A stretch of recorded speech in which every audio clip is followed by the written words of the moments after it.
예, 오늘 잠언은 어떤 주제에 해당하는 것이 있으면은 서너 가지가 그 주제에 합당하게 있다고 합니다. 이런 식으로 진행을 하는데요.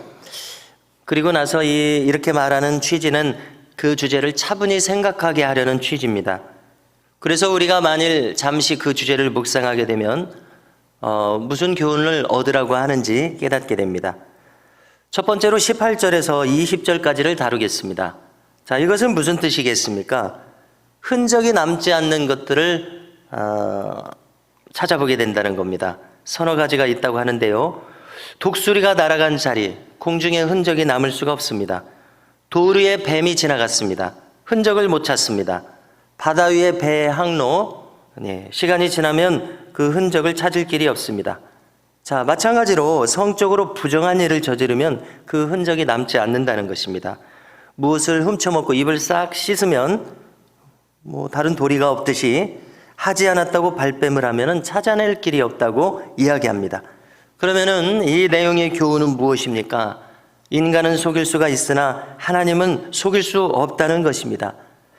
신비스러운 예가 되겠습니다만은 인도의 사도 바울로 알려진 썬다싱이 전하는 이야기가 하나 있습니다. 그는 자신의 영적인 체험을 기록으로 많이 남겼는데요. 한 번은 그가 어떤 사람을 보았습니다. 그런데 그가 방 안에서 혼자 아무도 보지 않기 때문에 부끄러운 일을 행하고 있습니다. 그의 주변에 천사들이 둘러싸여 있었고 앞서간 성도들도 그를 바라보고 있었다고 합니다. 그러나 그는 부끄러운 일을 멈추지 않았습니다. 이때 썬다싱은 말합니다. 아무도 보지 못할지라도 하나님만은 알고 계신다고 이렇게 이야기합니다. 인간은 속여도 하나님은 속일 수 없다는 것을 깨달아야 한다는 이야기였습니다. 자, 두 번째로 우리가 살필 것은 21절에서 23절에 있습니다. 세상에 큰 충격을 주고 혼란을 주며 질서를 어지럽히는 일들을 나열합니다. 자, 부정적인 예들을 나열하고 있습니다. 첫 번째로 종이 왕이 됩니다. 자, 무슨 의미인지를 생각해야 될 텐데요. 인간의 역사를 보면은 반역과 찬탈이 부지기수로 일어났습니다. 자, 두 번째로 볼 것은 어리석은 자가 갑자기 부자가 돼서 배부르게 먹습니다. 세 번째로 미움을 받는 여자, 어떤 여인이겠습니까? 성품이 못되고 행실이 좋지 않은 여자입니다. 이 여자가 시집을 갑니다. 신분 세탁이 이루어집니다. 자, 요즘 한국 드라마를 보면은 흔히 시청률을 올려야 되니까, 그래서 광고를 유치해야 되니까 막장 드라마가 많다고 합니다. 마치 그런 막장 드라마가 떠올립니다. 눈 뜨고 봐줄 수 없는 일이 일어납니다. 네 번째로 여종이 여주인의 자리를 빼앗습니다. 자, 이렇게만 기록이 되어 있는데요. 여러 가지를 추측할 수가 있습니다. 가장 안 좋은 것은 불륜과 같은 일이 일어나서 여종이 여주인을 밀어내고 안주인의 자리를 차지하는 겁니다. 이런 일들은 세상의 혼란과 무질서를 불러옵니다. 세상이 조용하려면 순리대로 모든 일이 흘러가야 되는데 순리에 역행하는 일들이 일어납니다. 왜 이런 일이 일어납니까? 자신의 분수에 맞지 않는 자리를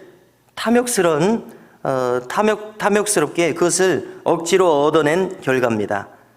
가만히 이 일의 결과가 어떻게 될지를 한번 생각을 해보게 된다면요, 이 깨어져 버린 질서 때문에 우리가 상상할 수 있는 그 결과는 부정적인 결과들입니다. 그래서 세상이 견딜 수 없는 일이라고 설명합니다.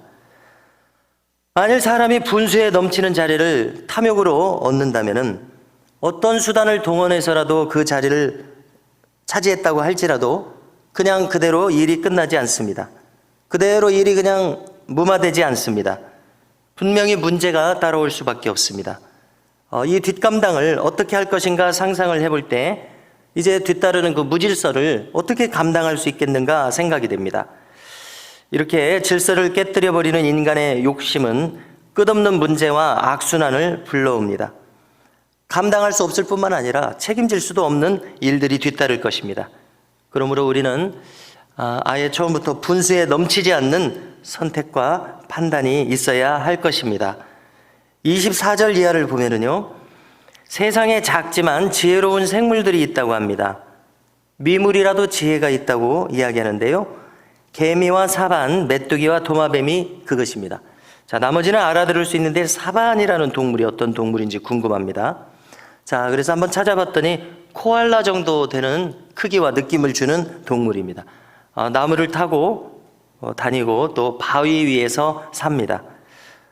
그래서 그 계통을 찾아봤더니 코끼리과 동물이라고 합니다. 참 신기한데요.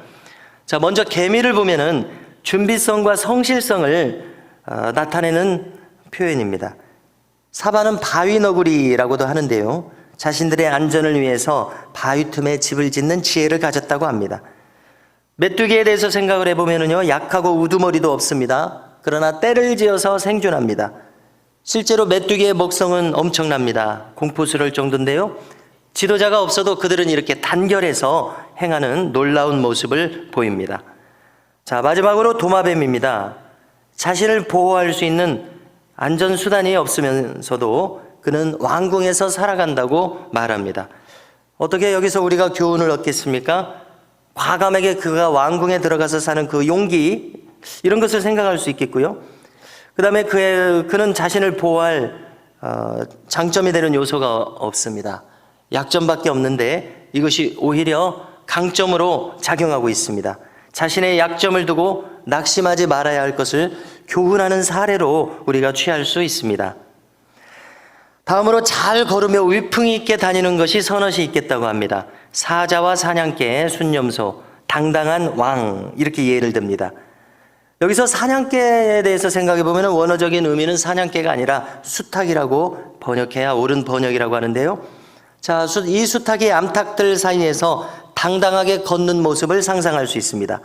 왕은 왕답게 당당하고 굳센 모습을 보여야 합니다. 우리가 흔히 자리가 사람을 만든다고 하지 않습니까? 군악대와 함께 당당한 모습으로 행진하는 왕의 모습을 떠올리게 됩니다. 왜 왕이 당당해야 됩니까? 그래야 백성들이 안전하게 생각하고 안심하고 잊어버리고 평안하게 살아갈 수가 있습니다. 자, 우리에게 대입해 본다면 우리도 마찬가지입니다. 책임 있는 자리에 있는 사람은 쉽사리 자기의 감정을 드러내지 않고 의연하게 행동하게 됩니다. 운동선수들을 생각해 보면 결정적인 승부처에서 포커페이스라고 하죠. 아무런 표정도 읽을 수 없는 그런 표정을 짓습니다. 표정과 감정의 변화를 감추는 겁니다. 아버지를 생각해 보면은 아무리 험악한 일을 당했어도 자식들 앞에서는, 가족들 앞에서는 눈물을 보일 수가 없습니다. 왜 그렇습니까? 가족들을 이끌고 있다는 이 무한 책임 때문에 그렇습니다.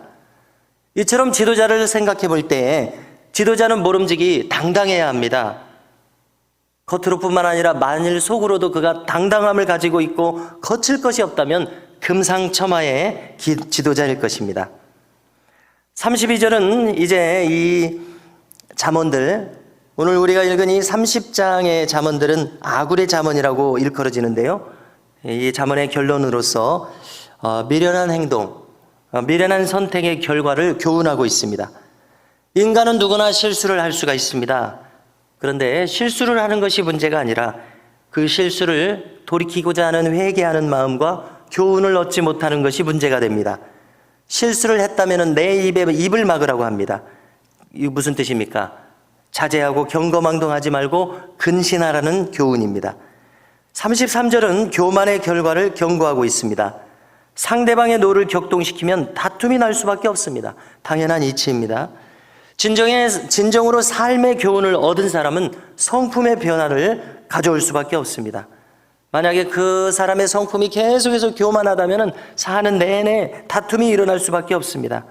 그러므로 겸손한 사람, 남을 배려하는 사람, 양보할 수 있는 사람, 남을 나보다 낮게 여길 수 있는 사람, 이웃에게 선을 행할 수 있는 사람은 다투는 일이 적어집니다. 오히려 우대를 받고 존경을 받습니다. 성도 여러분, 우리가 오늘 잠언을 통해서 얻는 교훈들이 있습니다. 하나님 앞에서 두려워함으로 살아가라고 합니다. 분수에 넘치는 탐욕이 돌이킬 수 없는 삶의 혼란을 불러올 것이라고 경고합니다. 작은 미물로부터도 지혜를 배우라고 합니다. 지도자는 책임지는 자입니다. 당당하게 서라고 합니다. 실수 많은 인간은 겸손해야 되겠고 남을 선대해야 자신도 같은 대접을 받겠다고 합니다. 오늘도 우리 모두가 이처럼 지혜자가 되어서 지혜자의 복된 삶을 살아갈 수 있기를 주님의 이름으로 축복합니다.